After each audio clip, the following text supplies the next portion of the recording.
O agro não queria reforma? Não, não é que o agro não queria reforma. É que, no carnaval jurídico tributário brasileiro, o agro navegava há muitos anos. Desde a eclosão do agronegócio como uma atividade empreendedora visando lucro, organizada, e que investe em desenvolvimento, pesquisa, cuida da questão ambiental, no início lá dos anos 90 para cá, era notório que precisavam ser feitas coisas para melhorar a tributação do produto agro, né? Se a gente não esquecer, há menos de 30 anos, há 30 anos aproximadamente, se tributava a exportação de certos produtos no Brasil. E o Brasil ficava como um pária no mercado internacional por causa disso.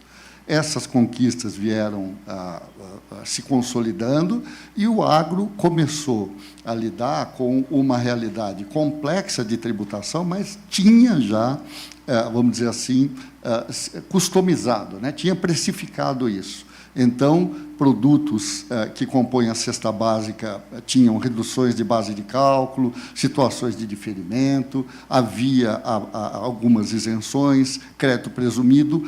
O agro ele não tinha um sistema de tributação perfeito, mas tinha lidado com o desafio. A reforma representava uma mudança perigosa para isso tudo, uma quebra de estabilidade, né? Alguém já disse que uma das grandes verdades da vida é que a gente não exporta tributo. Você não exporta tributo. Pode ter certeza que ninguém lá fora vai pagar as idiosincrasias do Brasil. E foi nesse sentido que a Frente Parlamentar atuou brilhantemente, conquistou a imunidade plena para as exportações, um sistema de não cumulatividade plena, pelo menos no plano teórico, a possibilidade de monetização rápida, que estávamos falando ainda há pouco aqui.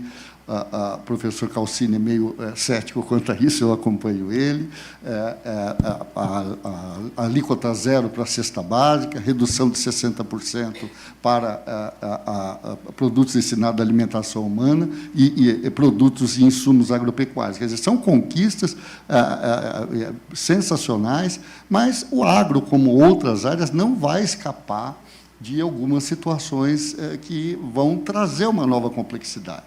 Pensando com a cabeça do produtor, né?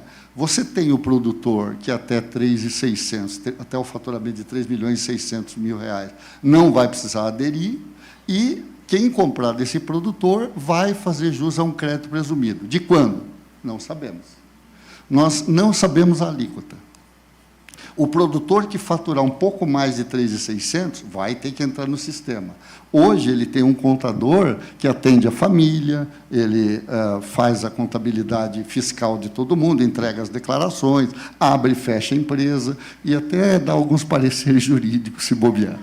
Esse sujeito, agora, vai ter que se sofisticar muito para poder aderir e acompanhar o sistema de não cumulatividade que vem pela frente. A gente tem esse desafio, não são todos os produtores que estão preparados, aliás, a gente tem notado quase que um pavor, né?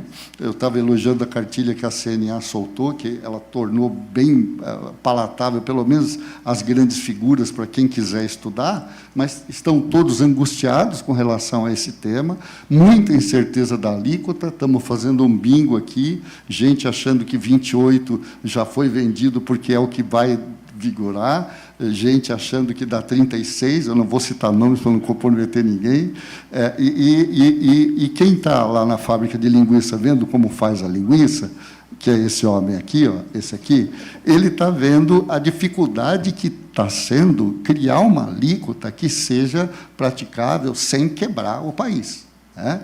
Porque é muito complexo você conseguir atingir a alíquota que mantenha o status quo de arrecadação e permita o financiamento dos gastos do erário continuarem nos patamares que existem. É muito difícil, é um exercício, de novo, a gente brincando, precisava chamar a NASA para ajudar a fazer essa conta, porque não vai ser fácil, né?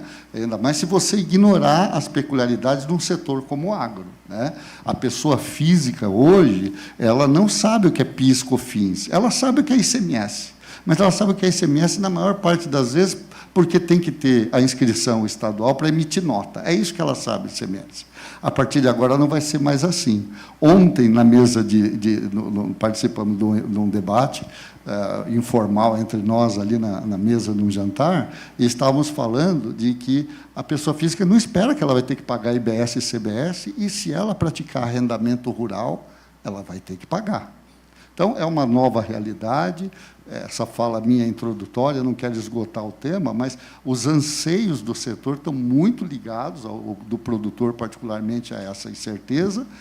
Setores da indústria meio que fazendo cara feia para o produtor que não aderir ao sistema, né? Mesmo esse pequeno, ele pode voluntariamente aderir ao sistema e gerar crédito cheio para quem comprar dele, né? Vai ter que pagar, mas vai gerar crédito cheio. Só que essa decisão é uma decisão econômica. Hoje ele não tem essa preocupação e vai passar a ter, né? Então, o desafio é esse. Esse ano nós estamos lidando com um conjunto de regras novas. Nós estamos fazendo o teste do IBS e da CBS na forma de recolhimento simbólico, com compensação do que existe de PIS e COFINS, mas é ali que o governo vai tentar calibrar a alíquota e é ali que ele vai criar os patamares para poder identificar a sua situação como contribuinte, definir regras de split payment, né? Porque uma das grandes apostas do governo nessa reforma é que, para que a alíquota não seja muito alta, é necessário fazer quem não paga, pagar. Porque se a indústria vai diminuir a carga, e ela deve diminuir a carga tributária. Hoje em dia, você compra um Corolla por R$200 mil, chega na mão da Toyota só 110. Não trabalho para a Toyota, tá? Só um exemplo mesmo. Chega na mão da Toyota 110. Ou seja, tem entre 40% e 45% de tributação. Se o IVA vier na casa dos 28% e a gente tiver, mesmo que tenha um imposto seletivo sobre o automóvel, vai ficar na casa dos 36%, abaixo do que é a alíquota nominal atual, e ainda vai se acreditar de tudo. Então, a indústria não vai estar pagando essa conta. O agro, pelas contas que a gente faz, vai pagar um pouco, e a agroindústria, nós vamos ter aqui os colegas dando mais detalhe do que vai acontecer, mas vai pagar um pouco mais, mas não vai pagar também toda essa conta que precisa compensar o crédito ilimitado, né? Então, a área de serviços é que vai pagar, só que a área de serviços, quando prestar serviço para um contribuinte, vai gerar crédito, coisa que hoje não existe, né? Um escritório de advocacia fatura um cliente hoje, ele tem PIS/COFINS, mas o cliente não acredita o PIS/COFINS e vai passar a acreditar. Então, essa indefinição da alíquota é, talvez, a angústia maior nesse momento, não só do produtor, como de toda a sociedade. Bom, chegou uma pergunta aqui, na verdade, da Ana, a qual eu já deixo um abraço. São 3 perguntas em um, e eu quero dividi-las entre o Paulo, a Maíra e o Fábio, se me permitem. A opinião que vocês têm sobre uma migração dos produtores pessoas físicas para se tornarem pessoas jurídicas, uma vez que nesse modelo não existe a diferenciação de CBS e IBS. Essa é a primeira pergunta.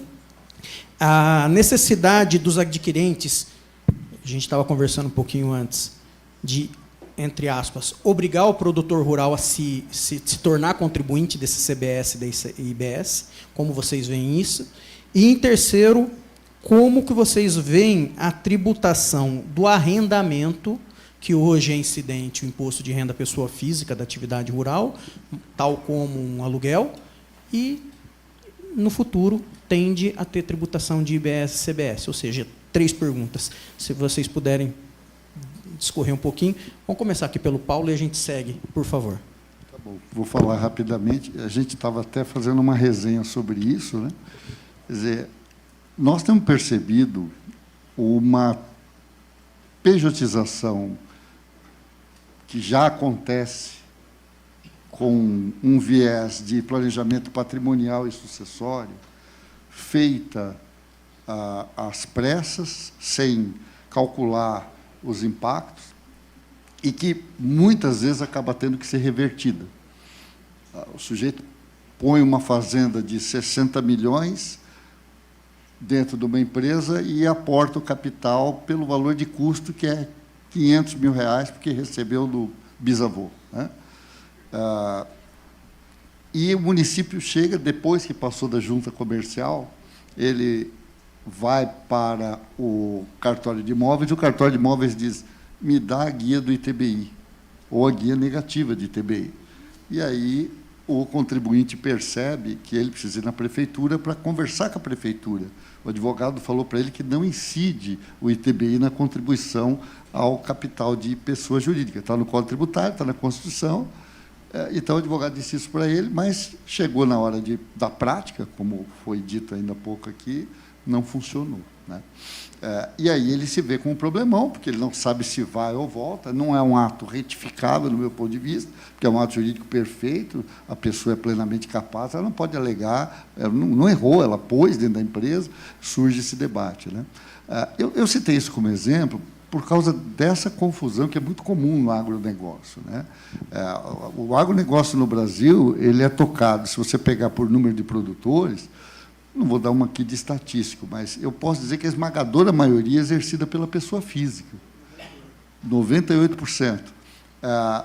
Por quê? Porque a alíquota nominal é mais barata, porque, basicamente, tem os mesmos benefícios que a pessoa jurídica rural, ou seja, a depreciação imediata dos investimentos, a possibilidade de compensação de prejuízo e outras vantagens, e tem a descomplicação da pessoa física. O senão disso tudo é o viés sucessório, porque se você falece tendo o imóvel no nome da pessoa física, aquilo se transforma num condomínio entre os filhos, muitas vezes a regência das relações condominiais ela não é tão perfeita quanto a societária. Então, essa questão de melhor física ou melhor jurídica, ela passa por isso tudo, mas a gente não deve esquecer que a gente tem uma tributação de dividendos agora, né, porque você bem lembrou que não é só a reforma da legislação do consumo, o governo federal está fazendo também um remapeamento da legislação de imposto de renda para atualizar, e esses 10% não existem na física, né? Então, você precisa ponderar isso também, né? A outra questão que era? Transformar o produtor pessoa física em pessoa jurídica, que foi essa? O arrendamento e as agroindústrias forçarem ele se tornar contribuinte de BES. Vou falar só do arrendamento para dar tempo e nós temos que cumprir aqui o cronograma. O arrendamento é outra coisa que a gente, na primeira fala, já explicou, né? Hoje em dia, a pessoa física, quando é usuária de um imóvel, ela pode fazer uso desse imóvel como imóvel próprio, ou ela pode estar cedendo o direito desse uso do imóvel para uma outra pessoa jurídica realizar a atividade rural em simbiose. Você escolhe entre a parceria e o arrendamento rurais. A maioria opta por formatar como parceria rural, porque o resultado de parceria é tributado na atividade rural. A gente percebe muitos desmandos, né, muita forçação de barra, por assim dizer, porque o Estatuto da Terra é meio claro a dizer que a área é fundamental para a caracterização da parceria, e isso hoje acontece desse jeito muito por causa do imposto de renda.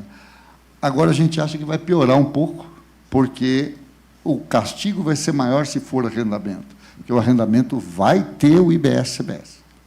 Então, esse travestimento da parceria, do arrendamento em parceria, ele vai aumentar em matéria de volume, vai expor mais os contribuintes, e a gente alerta para tomar muito cuidado com esse ponto, né?